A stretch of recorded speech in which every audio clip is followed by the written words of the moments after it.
कौन बनेगा नेता। नगर निगम के चुनाव पास आने वाले थे। पूरे कानपुर शहर में टिकट को लेकर मारामारी शुरू थी, लेकिन सबसे ज्यादा चर्चा में वार्ड नंबर 40 की सीट थी। वो इसलिए क्योंकि इस बार वहां की सीट महिला के लिए आरक्षित थी। अब सवाल ये था कि चुनाव लड़ेगा कौन। इससे पहले ठाकुर साहब वहां से पार्षद थे और इस बार उन्होंने अपनी पत्नी सीमा ठाकुर को टिकट दिलवाई और ठाकुर साहब की शान के कारण सीमा जी ने 20,000 वोटों से चुनाव जीत लिया।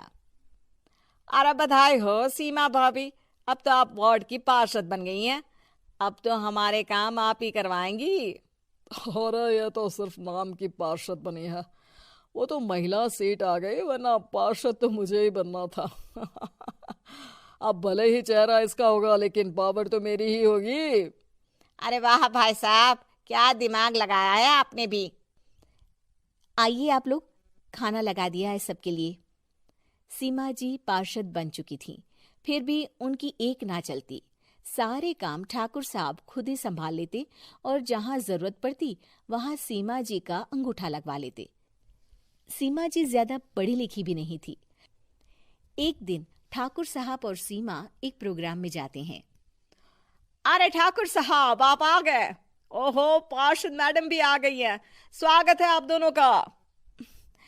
लगता है हमारे पार्षद फंड का सही इस्तेमाल हो रहा है। चलिए अब उद्घाटन करते हैं। ये लीजिए ठाकुर साहब कैची, आप ही सबसे पहले प्रवेश कीजिए। सब लोग आगे निकल जाते हैं और सीमा जी पार्षद होने के बावजूद भी पीछे खड़ी रह जाती हैं।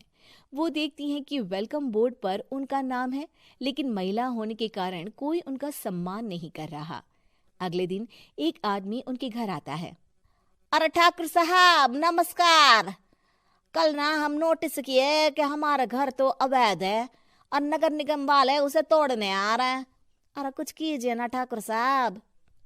देखो भाई, मैं तो ज्यादा कुछ कर नहीं सकता, पर अगर तुम सबकी जेब गर्म कर दो तो कुछ हो सकता है। कुल मिलाकर 4 लाख लगेंगे। अरे 4 लाख ठाकुर साहब? अरे भाई, मैं अपने लिए नहीं मांग रहा हूँ। दरोगा है, इंजीनियर बाबू है, बड़े साहब है, सबको देना पड़ता है ना थोड़ा थोड़ा। बोलो है मंजूर? तभी वहां अचानक सीमा जी आ जाती हैं। अरे ये आप क्या कर रहे हैं? पहले इन्हीं लोगों से तो आपने वोट मांगे, अब इनसे ही पैसे ले रहे हो। अरे चुप रहो तुम। तुम्हारा काम है सिर्फ अंगूठा लगाना, तुम वही किया करो। मुझे दूसरे काम तुम मत सिखाओ, समझी? और तुम ना जाओ, अब पैसे लेकर आओ, वरना जेसीबी किसी भी वक्त आती होगी। सब कुछ ऐसे ही चलते रहता है। एक दिन सीमा जी और ठाकुर साहब को एक लोकल मीटिंग में बुलाया जाता है। वहां पर कई और अधिकारी लोग भी मौजूद रहते हैं। अब मैं चाहूंगा कि ठाकुर साहब हमारे बीच 2 शब्द कहें। मेरे प्यारे भाइयों और बहनों, आज मेरा सौभाग्य है कि मैं आप सबकी सेवा दिन रात कर पा रहा हूं। आपने मेरी पत्नी को भारी मतों से जिताया है, इसलिए मैं आप सभी का शुक्रगुजार हूं। मैं आप सबसे वादा करता हूं कि हमेशा की तरह हमारे वार्ड में किसी को कोई तकलीफ नहीं आने दूंगा। सभी लोग तालियां बजाने लगते हैं। अब मैं माननीय पार्षद मैडम को स्टेज पे बुलाना चाहूंगा। अपने नाम को बुलाया सुनकर सीमा जी एकदम चौंक जाती है। उन्हें बिल्कुल उम्मीद नहीं थी कि इतनी बड़ी जगह उन्हें मंच पर बुलाया जाएगा। जैसे तैसे वो मंच पर चढ़ती हैं। ऊपर जाते ही सीमा जी को सारी पुरानी बातें याद आ जाती हैं कि किस तरह उनके पति उन्हें कभी भी आगे बढ़ने नहीं देते और उनके नाम से गलत काम करते हैं। वो बोलने लगती हैं। मैं आपके वार्ड की पार्षद सीमा हूं। आप में से बहुत कम लोग ही मुझे जानते होंगे, क्योंकि इससे पहले मुझे कभी ऐसा मौका ही नहीं मिला। सारे मौके मेरे पार्षद पति यानी आपके ठाकुर साहब ही लेते रहे, लेकिन आज ये मौका मुझे मिला है तो मैं इसे ऐसे ही नहीं जाने दूंगी।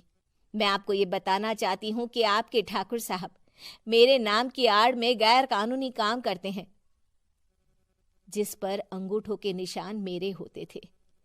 इसीलिए मैं अपनी गलती मानती हूँ और आज अपने पद से इस्तीफा देती हूँ, ताकि आगे से कोई गलत काम ना हो पाए। अब फैसला आप सबके हाथ में है कि आप हमें क्या सजा देना चाहते हैं। सीमा जी की बातें सुनकर ठाकुर साहब के चेहरे का रंग उड़ जाता है और वो शर्म से मुंह नीचा करके वहां से चले जाते हैं और पद से इस्तीफा देकर ही सही सीमा जी अपने आप में आत्मविश्वास महसूस करती हैं।